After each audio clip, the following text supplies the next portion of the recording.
नमस्कार दोस्तों, मैं नंदन आप लोगों का 1SSC क्लासेस में स्वागत है। आज हम लोग पढ़ेंगे ये ग्लोबल वार्मिंग के बारे में, जलवायु परिवर्तन या वैश्विक तापन। वैश्विक तापन या जलवायु परिवर्तन या ग्लोबल वार्मिंग, ये सभी एक ही बातें हैं। जैसे ग्रीन हाउस प्रभाव, तो ये होता क्या है कि जो पृथ्वी पे तापमान जो बढ़ रही है, तो इसके कारण से जो तापमान में वृद्धि होती है, तो बहुत सारे इफ़ेक्ट देखने को मिलते हैं। तो उसके कारण से जो है जलवायु परिवर्तन होती है। आइए हम लोग देखेंगे कि ग्लोबल वार्मिंग आखिर ये इफ़ेक्ट कैसे पड़ता है और इसके कौन कौन जिम्मेवार हैं। इसके इसके लिए जो है कारण होंगे, इसका तात्पर्य क्या है, इसके कारण क्या है और इसके प्रभाव क्या हैं। पहले हम लोग इसके बारे में देखेंगे कि इसका तात्पर्य क्या है। तात्पर्य के बारे में देखेंगे ग्लोबल वार्मिंग के बारे में, और उसके बाद हम लोग देखेंगे इसका कारण क्या है और इसका प्रभाव क्या है और इसका उपाय क्या है। तो इन मुद्दों के बारे में हम लोग बात करेंगे कि इसका तात्पर्य क्या है, कारण क्या है, प्रभाव क्या है और उपाय क्या है। तो तात्पर्य है कि ग्लोबल वार्मिंग जो है आए दिन समस्या जो है, मान लिया जाए कि जो गैसों के कारण होता है, तो मान लिया जाए आपका जो सूर्य के द्वारा जो किरणें आती है, सूर्य के द्वारा आपका जो किरणें आती है पृथ्वी पर हमारा, और पृथ्वी के बाहर जो है ये वायुमंडल होता है, सघन वायुमंडल होता है। और ये जो किरणें आती हैं, बहुत सारे रे आते हैं, गैस आते हैं और ये वापस भी निकल जाते हैं। पर क्या होता है कि हमारी वायुमंडल की जो है बाहर में जो वायुमंडल का क्षेत्र है, जलवाष्प है, ये बहुत सारे गैस को, किरणों को जो है रोक लेती है, उनको बाहर नहीं जाने देती है। जब बाहर नहीं जाने देती है तो यहाँ पे रुकेगा तो तापमान तो बढ़ेगा ही। तापमान जब बढ़ेगा तो वही हम लोग का ग्लोबल वार्मिंग कहलाता है। जब यह इसको बढ़ाने में कौन कौन जिम्मेवार है, तो बढ़ाने में इसको अगर हम लोग देखेंगे तो CO2 हो गया, मीथेन हो गया, आपका CO2 हो गया, मीथेन हो गया, और आपका O3 हो गया, CFC हो गया, और अगर बात करेंगे तो N2O हो गया। तो ये सब गैसें जो है पृथ्वी पर आती है और ये रिटर्न होना चाहती है, पर वायुमंडल के कारण, पृथ्वी का वायुमंडल होने के कारण ये बहुत सारे गैसें बाहर नहीं जा पाती हैं, कुछ यहाँ पे रुक जाती हैं, जिसके कारण से तापमान में वृद्धि होती है। और तापमान, अगर हम लोग तापमान की मानक की बात करेंगे तो कितना से कितना को कहेंगे कि तापमान है, तो अगर 14 डिग्री तक तो ये सेम है। 14 डिग्री से अगर तापमान बढ़ने लगते हैं तो उनको हम लोग कहेंगे तापमान में परिवर्तन हो रहा है। 14 डिग्री तक, ये क्वेश्चन में कई बार पूछे जाते हैं कि कितना डिग्री तक तापमान, अगर जलवायु परिवर्तन जो कहा जाता है तो 14 डिग्री तक आप समझ सकते हैं, यानी 14 डिग्री। इसके अधिक अगर जाते हैं तो आपका ग्लोबल वार्मिंग का बढ़ना तय है। उसके बाद हम लोग देखेंगे तो ये सब जो है आपका तात्पर्य का मतलब समझें कि अगर इस तरह से अगर वायुमंडल में जलवायु में परिवर्तन हो रहा है तो इसके बहुत सारे इफेक्ट मिलेंगे कि समय पर समय पर क्या होगा कि बाढ़ आएंगे, समय पर क्या मतलब, अगर ये जलवायु ढंग से काम नहीं करेंगे तो बाढ़ की समस्या, सुखाड़ की समस्या, कई प्रकार की समस्या हम लोग को देखने के लिए मिल सकती है। तो इनका कारण क्या है कि आपका CO2 हो गया, मीथेन हो गया, O3 हो गया और CFC हो गया, N2O हो गया। ये सब गैसें जो हैं ये ग्लोबल वार्मिंग को बढ़ाने में बहुत अधिक मदद करती है। अगर इसमें पूछा जाए कि सबसे अधिक प्रभाव कौन सा गैस करती है, तो सबसे अधिक जो है आपका CO2 गैस करती है। और अगर क्वेश्चन में पूछा जाए सभी के बारे में, कभी कभी दे दिए जाते हैं कि इनमें से कौन कौन से हैं, अगर कौन कौन से हैं और ऑप्शन में सभी दिया रहे तो सभी में टिक करना है। अगर कार्बन के अधिक से अधिक मात्रा में पूछे तो आपको कार्बन के बारे में बताना है। उसके बाद ये हमारे कारण हो गए। फिर हम लोग को देखेंगे कि इसके प्रभाव क्या होंगे। जब तापमान में वृद्धि होगी तो ग्लेशियर पिघलेंगे, ग्लेशियर जब वहाँ से पिघलेंगे तो नदी का जल स्तर बढ़ेगा, जब नदी का जल स्तर बढ़ेगा तो वो स्वाभाविक सी बातें हैं कि आपका समुद्र में जाएंगे, समुद्र में जाएंगे, समुद्र स्थल का जल बढ़ेगा, समुद्र स्तर का जल बढ़ेगा, वहाँ के आसपास में गांव और ये शहर के जो है मतलब बसे शहरों में पानी की समस्या, बाढ़ की समस्या देखने पड़ेगी और वहाँ के आदमी को अस्त व्यस्त होना पड़ेगा। बहुत सारे जगह पे आपका सुखाड़ की समस्या भी देखने को मिलेंगे और जलवायु, क्योंकि जो पहले जो कारण क्या है कि जलवायु जब पहले मतलब पेड़ पौधे भी अधिक होते थे तो ये जो गैसें वापस जाना चाहती थी तो जो बच जाते थे तो वो जो है पेड़ पौधों के द्वारा एब्जॉर्ब कर लिया जाता था, तो मेंटेनेंस में रहता था। पर अभी के समय में क्या है कि पेड़ पौधे भी बहुत कम है, मतलब मानवों के द्वारा रहने के लिए, आवास बनाने के लिए या फिर कारखाने फैक्ट्री लगाने के लिए वनों की कटाई अंधाधुंध तरीके से किया जा रहा है, जिसके कारण से ग्लोबल वार्मिंग दिन प्रतिदिन बढ़ता जा रहा है। और बढ़ाने के लिए मानव भी इनको बढ़ाने के लिए दो तरीके से देख सकते हैं। एक तो प्रकृति है, प्रकृति के कारण भी, जैसे आपदा के कारण हो गए या आपका लावा हो गया और ये भूकंप हो गए, तो इसके कारण से भी गैसें बाहर आती हैं, कुछ ना कुछ तापमान में परिवर्तन होता है। लेकिन इसके लिए कहीं ना कहीं सबसे अधिक मानव भी जिम्मेवार है। मानव जिम्मेवार किस तरह से हैं हम लोग देखेंगे कि हम लोग गाड़ी का उपयोग करते हैं, उससे ईंधन का उपयोग करते हैं, उनके कारण पोल्यूशन होता है और नदी के जल स्तर को हम लोग भी प्रदूषित करते हैं, तो प्रदूषित करेंगे उसके कारण भी होता है। और बहुत सारे बड़े बड़े कल कारखाने लगे हुए हैं जिनके कारण से बहुत सारी जहरीली गैसें उगलते रहती है, जिसके कारण से वायुमंडल में परिवर्तन होता है और तापमान में वृद्धि होती है। तापमान में वृद्धि होने के कारण जलवायु में अस्त व्यस्त की समस्या देखने को हमें मिलती है। तो ये तो हुआ कि जलवायु परिवर्तन। और अगर हम लोग बात करेंगे कि सबसे अधिक यहाँ पे सबसे अधिक कार्बन कौन उत्पादन करता है देश में, तो सबसे अधिक अगर बात करेंगे तो चीन तो सब चीज़ें में आगे है, बीमारी आया या और कुछ आया, देखिए अभी 2 साल से परेशान करके रखा है कोरोना के कारण। तो कोरोना में भी, तो कोरोना के कारण में, कोरोना काल की अगर बात करेंगे तो उस समय जलवायु में कुछ अच्छा देखने को मिला था, क्योंकि शुरू में जिस समय वर्ल्ड लेवल पे जब गाड़ी और वो सारे कल कारखाने को बंद किया गया तो उस समय हम लोग का जलवायु में थोड़ा सा सुधार हुआ था। पर ये अगर इतना से तो कुछ होने जाने को है नहीं, पर यहाँ पे चीन जो है आपका 30% जो है कार्बन उत्पादन करता है। सबसे अधिक जो है कार्बन अगर कहा जाए कि ग्लोबल वार्मिंग बढ़ाने में तो सबसे ज़्यादा तो चीन है, सब चीज़ तो चीन करता है। तो उसके बाद अगर हम लोग बात करेंगे अमेरिका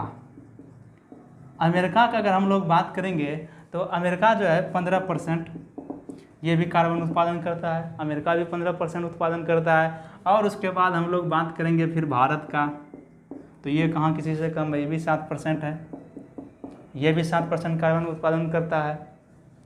और फिर हम लोग बात करेंगे यूरोपीय संघ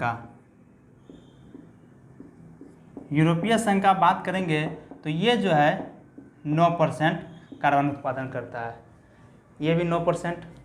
तो मुख्य रूप से हम लोग देखें कि ग्रीन हाउस प्रभाव जो है, ग्रीन हाउस इफेक्ट जो है आपका, तो इसमें कौन कौन सा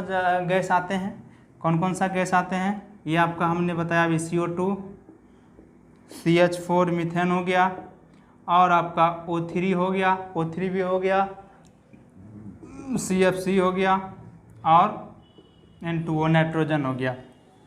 ये सभी जो गैसें हैं आपको ग्रीन हाउस प्रभाव को प्रभावित करता है। ग्रीन हाउस प्रभाव या ग्लोबल वार्मिंग एक ही बातें हैं। उसके बाद हम लोग इसके कारण हो गए कि कौन कौन से कारण होते हैं। इसके बाद हम लोग पढ़ेंगे इसके उपाय के बारे में, प्रभाव के बारे में, तो कौन कौन सा प्रभाव हो सकता है।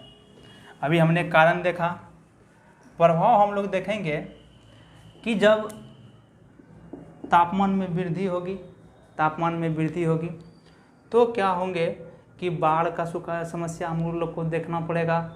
किसी जगह पे हम लोग को बाढ़ का समस्या देखना पड़ेगा। और कहीं पे सुखाड़ का समस्या देखना पड़ेगा। जहाँ पे बारिश अधिक होगी या पानी के उपयोग स्तर अधिक बढ़ेगा तापमान के कारण, तो वहाँ पे बाढ़ की समस्या को देखने मिलेगी।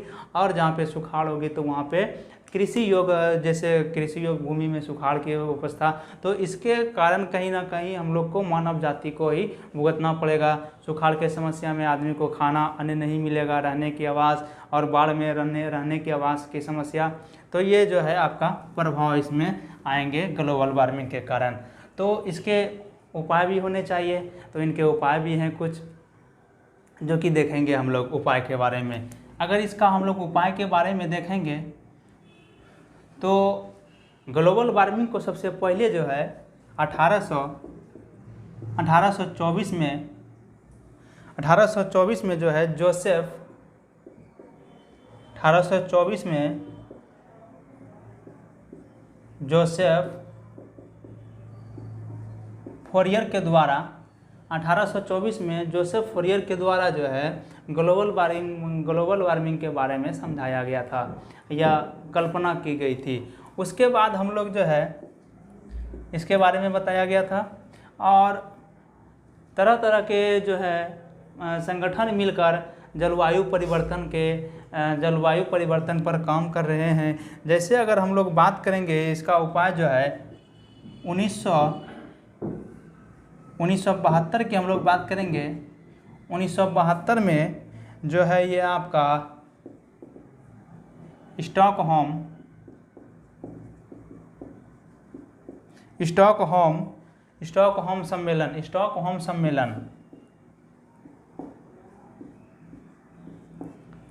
सम्मेलन के द्वारा जो है कि जलवायु का कम कैसे, मतलब उसमें कम कैसे हो, कार्बन की प्रतिशत कैसे कम हो, एक लेवल पे आके 1972 में स्टॉकहोम सम्मेलन किया गया। उसके बाद हम लोग बात करेंगे स्टॉकहोम सम्मेलन के बाद तो 1992 में रियो डी जेनेरियो पृथ्वी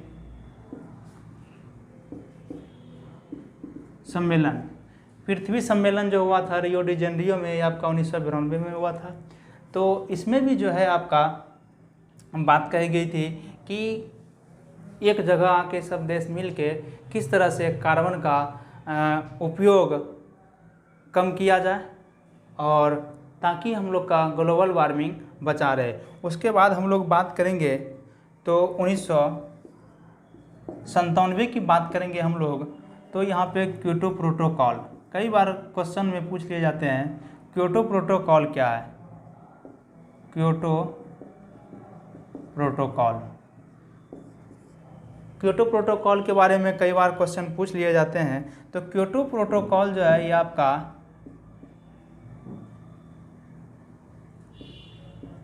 कार्बन क्रेडिट से संबंधित है। क्योटो प्रोटोकॉल जलवायु परिवर्तन से ही है, जो कि यहाँ पे जलवायु परिवर्तन के बारे में बताया जाता है और कैसे ग्लोबल वार्मिंग को कम किया जाए, तापमान को कम किया जाए, इसके बारे में ये भी आपका एक संस्था है। तो ये सब जो है वैश्विक लेवल पर संस्था है। आपका ये 1824 में जोसेफ फोरियर ने बताया था, जोसेफ फोरियर के द्वारा यह बताया गया था ग्लोबल वार्मिंग के बारे में। 1972 में आपका स्टॉकहोम सम्मेलन हुआ था, जो कि कार्बन के मात्रा को कम करने की बात कही गई थी। 1992 में आपका रियो डी जेनेरियो में पृथ्वी सम्मेलन हुआ था कि पृथ्वी को किस तरह से बचाया जाए वायुमंडल आपका ग्लोबल वार्मिंग से। और 1997 में जो है आपका क्योटो प्रोटोकॉल कार्बन क्रेडिट से संबंधित है।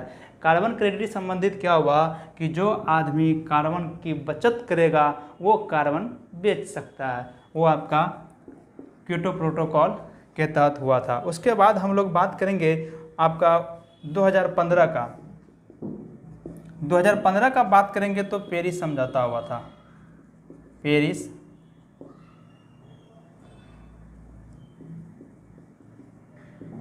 पेरिस समझौता, तो यह भी विश्व लेवल पर काम कर रहा है। और उसके बाद 21, COP21 भी आपका ये जलवायु परिवर्तन से ही संबंधित है। और अगर हम लोग बात करेंगे COP, ये तो हो गया आपका। और COP24 का अगर हम लोग बात करेंगे, COP24 जो है ये आपका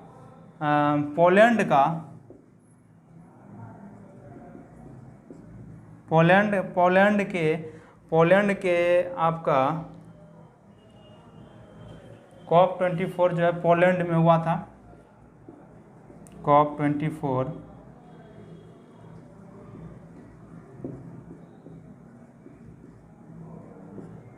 पोलैंड में, ये भी आपका जो है जलवायु परिवर्तन से ही संबंधित है।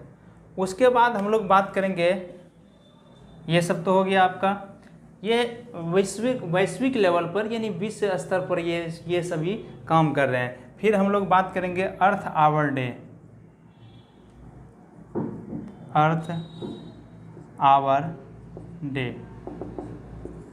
अर्थ आवर डे क्या है कि मान लीजिए आपको कोई संसाधन जो है सीमित मात्रा में दिया गया है और उसका उपयोग आपको 12 महीने में करना है।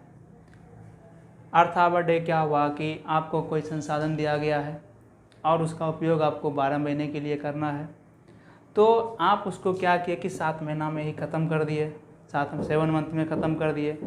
तो अब जो आपके पास 5 महीने जो बचे, ये तो आप एक्स्ट्रा उपयोग कीजिएगा। आप जो यहाँ पे कीजिएगा 5 महीना एक्स्ट्रा उपभोग कीजिएगा।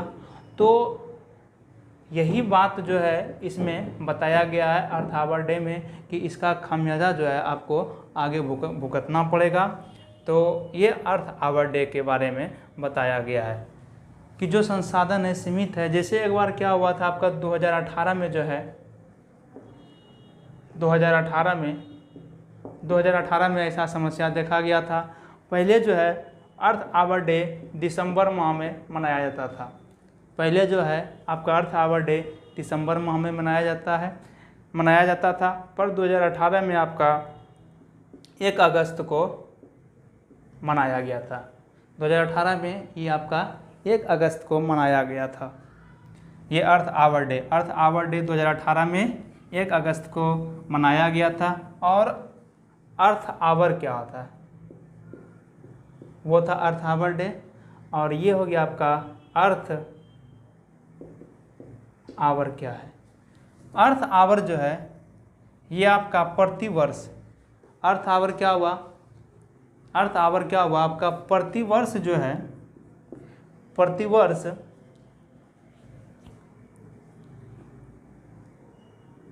अर्थ आवर प्रतिवर्ष जो है मार्च महीने के अंतिम शनिवार को। अर्थ आवर क्या है कि प्रतिवर्ष आपका मार्च महीने के अंतिम शनिवार को 8:30 से 9:30 तक बिजली बंद करना है। बिजली बंद करके जो है हम लोग तापमान को नियंत्रित करने की कोशिश करेंगे। ये आपका अर्थ आवर डे मार्च के अंतिम शनिवार को 8:30 से 9:30 तक करना है। उसके बाद हम लोग बात करेंगे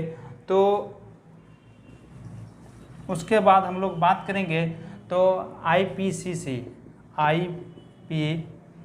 जो है ये आपका 2030 से 2050 तक एक डाटा जारी किया है कि अगर आपका 1.5% जो है अगर तापमान बढ़ता है तो कौन कौन से समस्या हमको देखने के लिए मिलेगा। अगर 1.5% जो अभी तापमान है अगर उससे ज़्यादा अगर 1.5% बढ़ जाएगा तो हमको उस समय भूखमरी, बेरोजगारी,